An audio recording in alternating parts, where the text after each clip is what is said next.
Good afternoon. This is Pamela, and you're listening to Watchman on the Pod. We are going to continue in our book reading of 50 Years in the Church of Rome by Charles Chiniquy. We are on chapter 40. 2 days after my arrival at Kamarowska, I received a letter from the surrounding priest, at the head of whom was the Grand Vicar Malox, expressing the hope that I would not try to form any temperance society in my new parish, as I had done in Beauport, for the good reason, they said, that drunkenness was not prevailing in that part of Canada as it was in the city of Quebec. I answered them politely that so long as I should be at the head of this new parish, I would try, as I had ever done, to mind my own business, and I hoped that my neighboring friends would do the same. Not long after, I saw that the curates felt ashamed of their vain attempt to intimidate me. The next Sabbath the crowd was greater than that of the first. Having heard that the merchants were to start the next day with their schooners to buy their winter provisions or rum, I said in a very solemn way before my sermon, "My friends, I know that tomorrow the merchants leave for Quebec to purchase their rum. Let me advise them, as their best friend, not to buy any, and as the ambassador of Christ, I forbid them to bring a single drop of their poisonous drinks here. It will be to their ruin if they pay no attention to this friendly advice, for they will not sell a single drop of it after next Sabbath. That day I will show to the intelligent people of this parish that rum and all the other drugs sold here under the name of brandy, wine, and beer are nothing else than disgusting, deadly, and cursed poisons." Then I preached on the words of our Saviour, "Be ye also ready, for in such an hour as ye think not, the Son of Man cometh." Matthew 24, verse 44. Though the people seemed much pleased and impressed by that second sermon, they felt exceedingly irritated at my few warning words to the merchants. When the service was over, they all rallied around the merchants to tell them not to mind what they had heard. "If our young curate," said they, "thinks he will lead us by the nose as he has done with the drunkards of Beauport, he will soon see his mistake. Instead of 100 tons, as ye brought last fall, bring us 200 this year. We will drink them to his health. We have a good crop, and we want to spend a jolly winter." It is probable that the church of Kamarowska had never seen within its walls such a crowd as on the second Sabbath of October, 1842. It was literally crammed. A curiosity had attracted the people who, not less eager to hear my first sermon against rum than to see the failure they expected and wished of my first efforts to form a temperance society. Long before the public service at the door of the church, as well as during the whole preceding week, the people had pledged themselves never to give up their strong drink and never to join the temperance society. But what are the resolutions of man against God? Is he not their master? The half of that first sermon on the temperance was not heard, when that whole multitude had forgotten their public promises. The hearts were not only touched, they were melted and changed by God, who wanted to show once more that his works of mercy were above all the works of his hands. From the very day of my arrival in Kamarowska, I had made a serious and exact inquiry about the untold miseries brought upon the people by intoxicating drinks. I had found that during the last 20 years 12 men had drowned and 8 had been frozen to death, who had left 20 widows and 60 orphans in the most distressing poverty.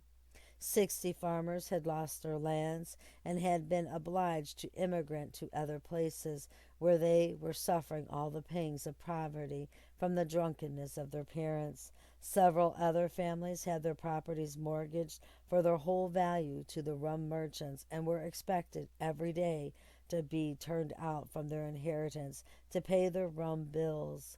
7 mothers had died in delirium tremens. 1 had hung herself, another drowned herself when drunk. $100,000 had been paid to the rum merchants during the last 15 years.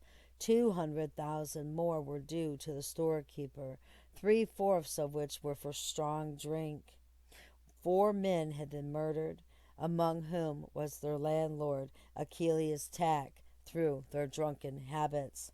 When I had recapitulated all these facts, which were public and undeniable, the depicted and depicted the desolation of the ruined families, composed of their own brothers, sisters, and dear children. When I brought before their minds the tears of the widows, the cries of the starving and naked children, the shame of the families, the red hand of the murderers, and the mangled bodies of their victims, the eternal cries of the lost from drunkenness, the broken hearted fathers and mothers whose children had been destroyed by strong drink, when I proved to them that there was not a single one in their midst who had not suffered, either in his own person or in that of his father or mother, brothers, sisters, or children, yes, when I had given them the simple and awful story of the crimes committed in their midst, the ruin and deaths, the misery of thousands of precious souls for whom Christ died in vain, the church was filled with such sobs and cries that I often could not be heard.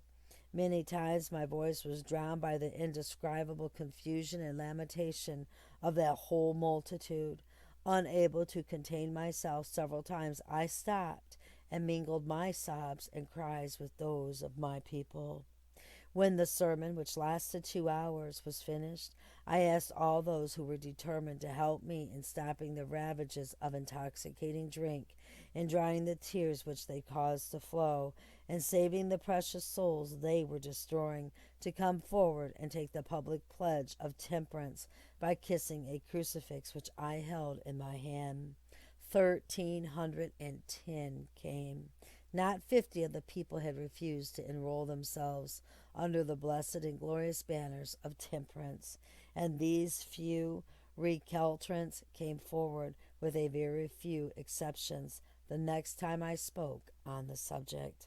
The very same day the wives of the merchants sent dispatches to their husbands in Quebec to tell them what had been done, and not a single barrel of intoxicating drinks was brought by them.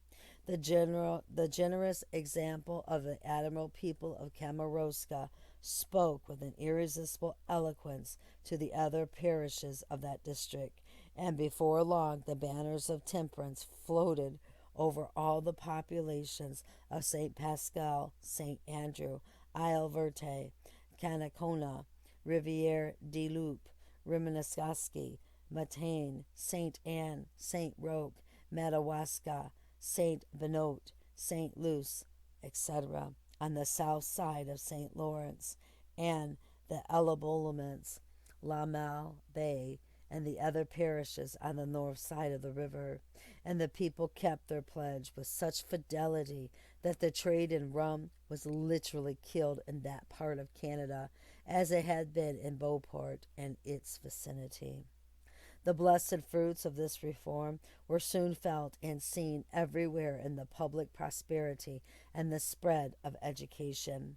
Kamarowska, which was owing $200,000 to the merchants in 1842, had not only paid its interest, but had reduced its debt to $100,000 when I left to go to Montreal in 1846. God only knows my joy at these admirable manifestations of His mercies toward my country. However, the joys of man are never without their mixture of sadness. In the good providence of God, being invited by all the curates to establish temperance societies among their people, I had the sad opportunity, as no priest ever had in Canada, to know the secret and public scandals of each parish. When I went to Ebolements on the north side of the river, invited by the Reverend Noel Tossingnet, I learned from the very lips of that young priest and the ex-priest Tetro, the history of the most shameful scandals.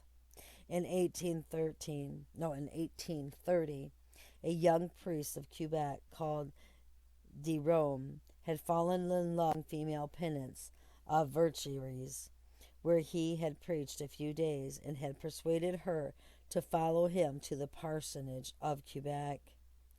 The better to conceal their iniquity from the public, he persuaded his victim to dress herself as a young man and throw her dress into the river to make her parents and the whole parish believe she was drowned.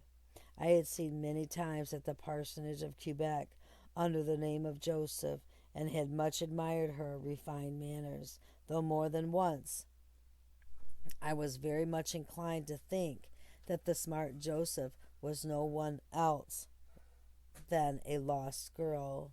But the respect that I had for the curate of Quebec, who was the coadjutor of the bishop and his young vicars, caused me to reject those suspicions as unfounded. However, many even among the first citizens of the city had the same suspicions, and they pressed me to go to the coadjutor and warn him, but I refused, and told those gentlemen to do that delicate work themselves, and they did it. The position of that high dignitary and his vicar was not then a very agreeable one. Their bark had evidently drifted into dangerous waters. To keep Joseph among themselves was impossible. After the friendly advice from such high quarters, and to dismiss him was not less dangerous. He knew too well how the curate of Quebec, with his vicars, were keeping their vows of celibacy to dismiss him without danger to themselves.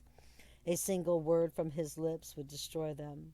Happily for them, Mr. Clement, then curate of the Elablements, was in charge of such a servant, and took him to his parsonage after persuading the bishop coadjutor to give Joseph a large sum of money to seal his lips.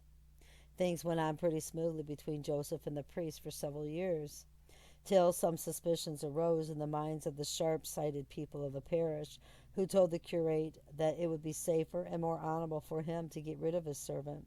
In order to put an end to those suspicions and to retain him in the parsonage, the curate persuaded him to marry the daughter of a poor neighbor.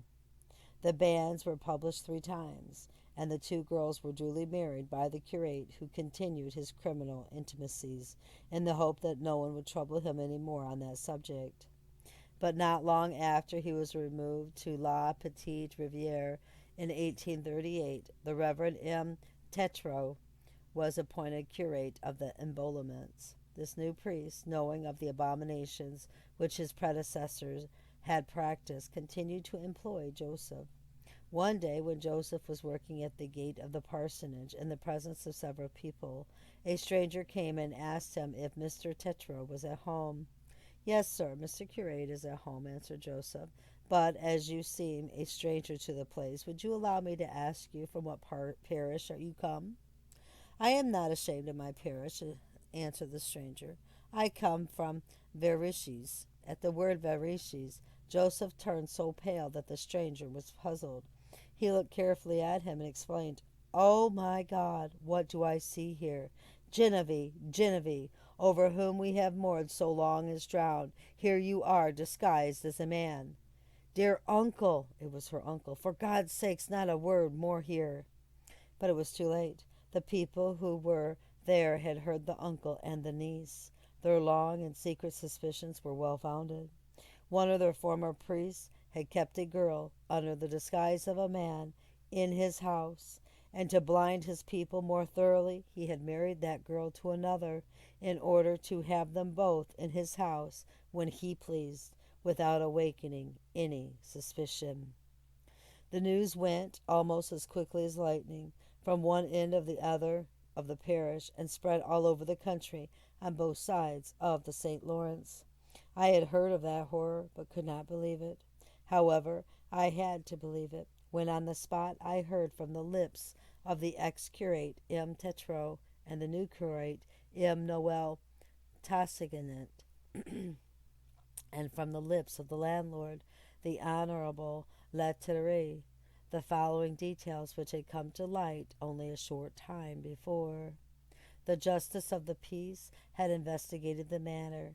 In the name of public morality, Joseph was brought before the magistrate, who decided that a physician would be charged to make not a post-mortem, but an ante-mortem request. inquest. The Honorable Letterie, who made the inquest, declared that Joseph was a girl, and the bonds of marriage were legally dissolved.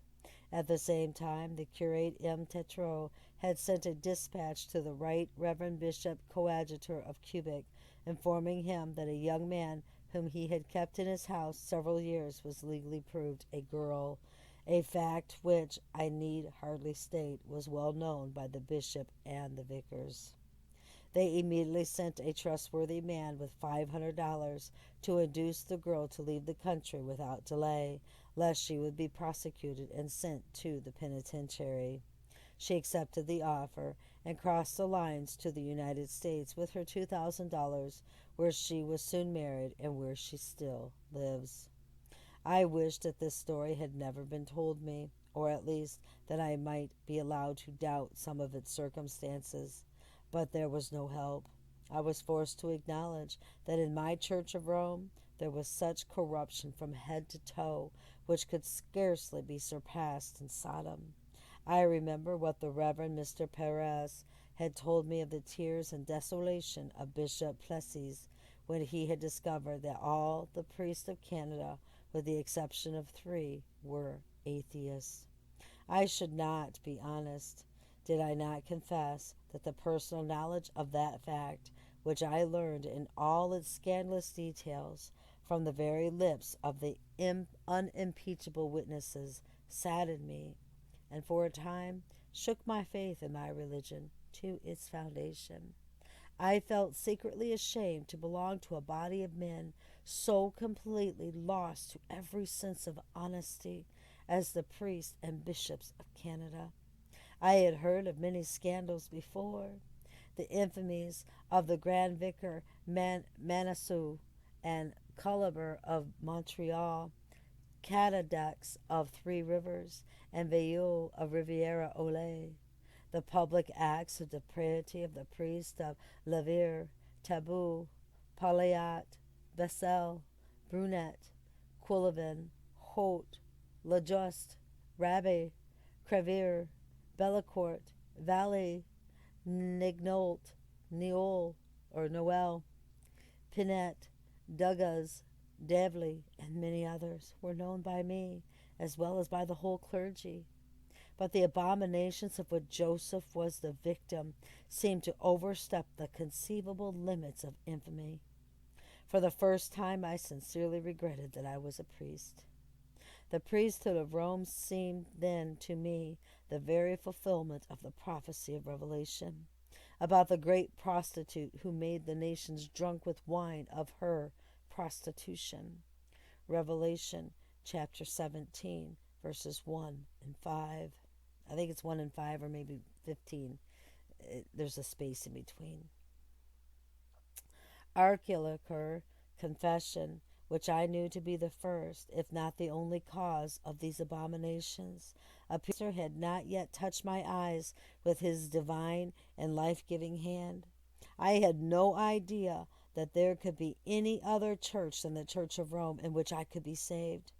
I was, however, often saying to myself, how can I hope to conquer on a battlefield where so many, as strong and even much stronger than I, have perished? I felt no longer at peace. My soul was filled with trouble and anxiety. I not only distrusted myself, but I lost confidence in the rest of the priests and bishops. In fact, I could not see any one in whom I could trust. Though my beautiful and dear parish of Kamarowska was, more than ever, overwhelming me with tokens of its affection, gratitude, and respect, it had lost its attraction for me. To whatever side I turned my eyes, I saw nothing but the most seducing examples of perversion. It seemed as if I was surrounded by numberless snares from which it was impossible to escape. I wished to depart from this deceitful and lost world. When my soul was as drowned under the waves of a bitter sea, the Reverend Mr. Guinness, superior of the monastery of the Fathers of Oblates of Mary Immaculate at Longueuil, near Montreal, came to pass a few days with me for the benefit of his health. I spoke to him of that shameful scandal, and did not conceal from him that my courage failed me when I looked at the torrents of iniquity which was sweeping everything under our eyes with an irresistible force. We are here alone in the presence of God, I said to him. I confess that I feel an unspeakable horror at the moral ruin which I see everywhere in our church. My priesthood, of which I was so proud till lately, seems to me today the most ignominious yoke when I see it dragged in the mud of the most infamous vices, not only by the immense majority of the priests, but even by our bishops.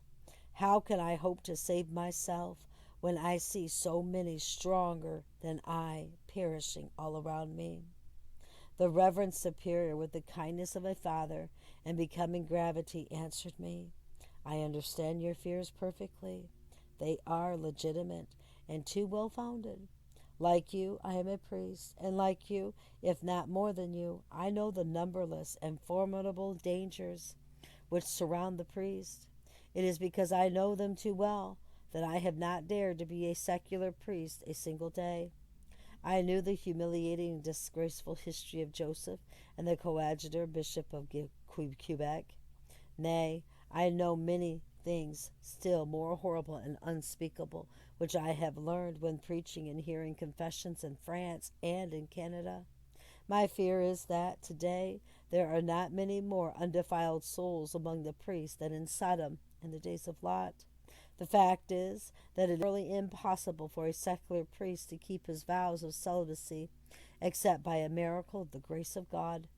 Our holy church would be a modern Sodom long ago, had not our merciful God granted her the grace that many of her priests have always enrolled themselves among the armies of the regular priests in the different religious orders which are to the church what the ark was to Noah and his children in the days of the deluge.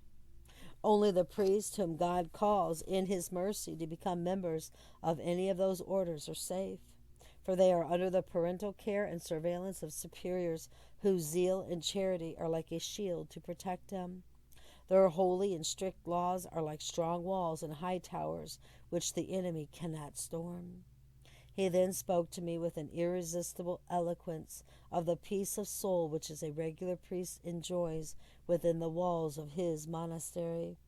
He represented in the most attractive colors the spiritual and constant joys of the heart which one feels when living day and night under the eyes of a superior to whom he has vowed a perfect submission.